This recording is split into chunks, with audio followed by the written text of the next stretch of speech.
नमस्ते। आज के इस एक्सप्लेनर में हम एक बहुत ही खास और दिल को छू लेने वाले विषय पर बात करने वाले हैं।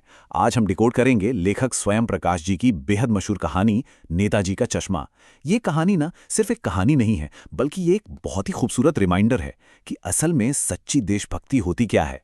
हम अक्सर देशभक्ति को बस जंग के मैदानों और सरहदों तक ही सीमित कर देते हैं, राइट? लेकिन ये नरेटिव हमें एक बिल्कुल नया और बहुत ही ग्राउंडेड पर्सपेक्टिव देता है। तो चलिए बिना किसी देरी के शुरू करते हैं। अब देखिए, कहानी शुरू होने से पहले ही हमारे सामने एक बहुत गहरा थॉट आता है। जरा सोचिए, चारों ओर सीमाओं से घिरे भूभाग का नाम ही देश नहीं होता। देश बनता है उसमें रहने वाले लोगों से, नदियों से, पहाड़ों से और पेड़ पौधों से। ये एक लाइन आज के हमारे पूरे डिस्कशन की आत्मा है। ये हमें बड़े बड़े ऐतिहासिक युद्धों से निकालकर आम नागरिकों के उस रोजमर्रा के खामोश प्यार और समर्पण की तरफ ले जाती है, जिसे हम अक्सर नजरअंदाज कर देते हैं। कहानी के किरदारों से मिलने से पहले जरा उस इंसान की बात करते हैं जिसने इस पूरी दुनिया को रचा है। लेखक स्वयं प्रकाश जी। उनकी सबसे बड़ी खूबी क्या थी पता है? उनकी अद्भुत किस्सा गोई यानी मौखिक कहानी कहने की कला। उनकी कहानियों को पढ़ते वक्त आपको ऐसा फील होगा जैसे कोई बहुत करीबी दोस्त आपके पास बैठा है और आपको अपनी जिंदगी का कोई दिलचस्प किस्सा सुना रहा है। उनके बारे में थोड़ा और बताऊं तो स्वयं प्रकाश जी का जन्म 1947 में इंदौर में हुआ था। दिलचस्प बात यह है कि उनका बैकग्राउंड मैकेनिकल इंजीनियरिंग का था, लेकिन उनकी पहचान बनी उनकी कलम से। उन्होंने 13 कहानी संग्रह लिखे, जिनमें मिडिल क्लास जिंदगी की असली जद्दोजहद और सामाजिक सच्चाइयों को इतनी बारीकी से उकेरा गया है कि आप पढ़ते हुए खुद को उससे पूरी तरह जोड़ लेंगे। तो चलिए अब सीधे अपनी कहानी के सेटअप में चलते हैं। इमेजिन कीजिए एक टिपिकल छोटा सा कस्बा। हमारे मेन कैरेक्टर हैं हालदार साहब, जो अपने काम के सिलसिले में हर 15 दिन इस कस्बे से गुजरते हैं। ये कस्बा कैसा है? बिल्कुल आम सा। कुछ पक्के मकान, स्कूल, एक छोटा सा सीमेंट का कारखाना, 2 ओपन एयर सिनेमा और हाँ, एक बहुत ही ज्यादा एक्टिव नगर पालिका, जिसे कस्बे में कुछ ना कुछ करवाते रहने का बड़ा शौक था।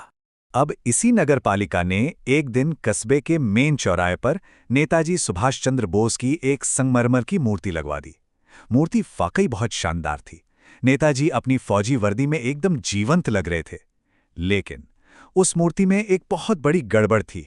लोकल मूर्तिकार नेताजी का मशहूर चश्मा बनाना ही भूल गया था। और यहीं से कहानी में एक जबरदस्त ट्विस्ट आता है। भाई, मूर्ति तो पूरी संगमरमर की थी, लेकिन उस पर जो चश्मा लगा था वो बिल्कुल असली था। हालदार साहब ने जब पहली बार ये देखा तो उनके चेहरे पर एक बड़ी सी स्माइल आ गई। उन्हें यह आइडिया बड़ा कमाल का लगा।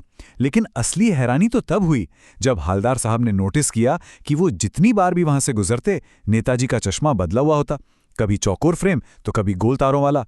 अब सवाल ये उठता है कि आखिर वो कौन था जो बार बार बिना नागा किए मूर्ति पर असली चश्मा बदल रहा था? इस सस्पेंस को खत्म करने के लिए हालदार साहब ने एक दिन चौराहे के पान वाले से पूछ ही लिया। पान वाले ने हंसते हुए जवाब दिए कि ये काम कैप्टन चश्मे वाला करता है। अब यहाँ एक बहुत ही तगड़ा कॉन्ट्रास्ट देखने को मिलता है।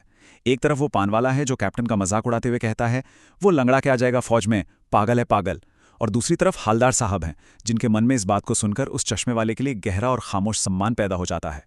सच बताऊं तो कैप्टन नाम सुनकर लगता है जैसे कोई हट्टा कट्टा फौजी होगा, लेकिन असलियत कुछ और ही थी। कैप्टन एक बेहद बूढ़ा, कमजोर सा फेरी वाला था। वो एक बांस पर ढेर सारे चश्मे टांगे गली गली घूमकर उन्हें बेचता था। वो कोई सिपाही नहीं था, लेकिन उसकी देशभक्ति का जज्बा इतना पक्का था कि उसे अपने प्यारे नेताजी की मूर्ति बिना चश्मे के बिल्कुल बर्दाश्त नहीं थी। और आप यकीन मानिए, चश्मे बदलने का ये सिलसिला कोई 1-2 महीने नहीं, पूरे 2 साल तक चला। हालदार साहब के लिए तो ये उनकी थका देने वाली यात्राओं का सबसे खुशनुमा पल बन गया था। कभी काला फ्रेम, कभी धूप का चश्मा, तो कभी गॉगल्स। अगर किसी ग्राहक को मूर्ति पर लगा फ्रेम पसंद आ जाता तो कैप्टन नेताजी से माफी मांगकर वो फ्रेम निकाल लेता और उन्हें एक नया चश्मा पहना देता। क्या गजब का रूटीन था ना? लेकिन फिर एक दिन ये लय अचानक टूट गई। हालदार साहब जब अगली बार चौराहे से गुजरे तो उन्होंने देखा कि नेताजी की आंखों पर कोई चश्मा नहीं था। मूर्ति का चेहरा बिल्कुल सूना पड़ा था। और सिर्फ इतना ही नहीं, उस दिन चौराहे की लगभग सारी दुकानें बंद थीं और हमेशा शोर शराबे से भरे रहने वाले उस चौराहे पर एक अजीब सा डरावना सन्नाटा पसरा हुआ था। अगले चक्कर में हालदार साहब ने जब पान वाले से सन्नाटे की वजह पूछी तो जो जवाब मिला उसने सब कुछ बदल कर रख दिया। हमेशा ठहाके लगाने वाला वो पान वाला आज रो रहा था। उसने अपनी धोती से आंसू पोंछते हुए रूंधे गले से बस इतना कहा, साहब, कैप्टन मर गया। ये खबर हालदार साहब के लिए किसी झटके से कम नहीं थी।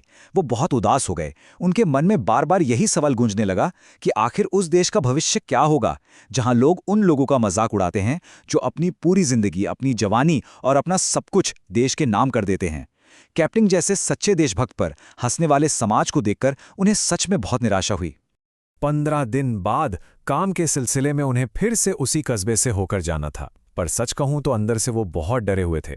उन्होंने तय कर लिया था कि आज वो चौराहे पर नहीं रुकेंगे और नेताजी की सूनी आंखों वाली मूर्ति की तरफ तो बिल्कुल भी नहीं देखेंगे। लेकिन क्या करें, आदत तो आदत होती है। जैसे ही उनकी जीप उस चौराहे के पास पहुंची, उनकी नजरें अपने आप मूर्ति की तरफ उठ गईं। और मूर्ति को देखते ही वो जोर से चिल्लाए, रोको।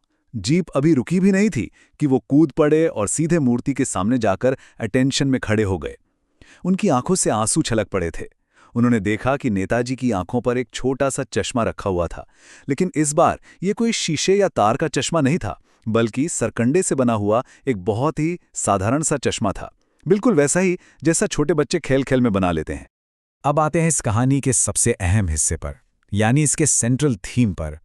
ये कहानी हमें देशभक्ति की एक बिल्कुल नई परिभाषा देती है। देशभक्ति का मतलब सिर्फ सरहदों पे लड़ना नहीं होता। देशभक्ति तो हमारे रोजमर्रा के कामों में बसती है। कैप्टन जैसे एक गरीब और कमजोर आदमी का नेताजी को चश्मा पहनाना और फिर उन अनजान बच्चों का सरकंडे का चश्मा बनाना, ये साबित करता है कि देश प्रेम हर इंसान के अंदर है, चाहे उसकी हैसियत कुछ भी हो। तो जाते जाते मैं आपको एक विचार के साथ छोड़ना चाहता हूं। अगर छोटे बच्चे एक मामूली से सरकंडे से उम्मीद का चश्मा बना सकते हैं, तो जरा सोचिए, हम जैसे आम नागरिकों के छोटे छोटे रोजमर्रा के अच्छे काम इस देश की नींव को कितना मजबूत बना सकते हैं। देशभक्ति कोई दिखावा नहीं है, ये तो हमारे कर्मों की गूंज है। इसी पावरफुल थॉट के साथ हम आज का ये एक्सप्लेनर यहीं खत्म करते हैं। ऐसे ही और गहरे और दिलचस्प विश्लेषण के लिए हमारे साथ बने रहिए।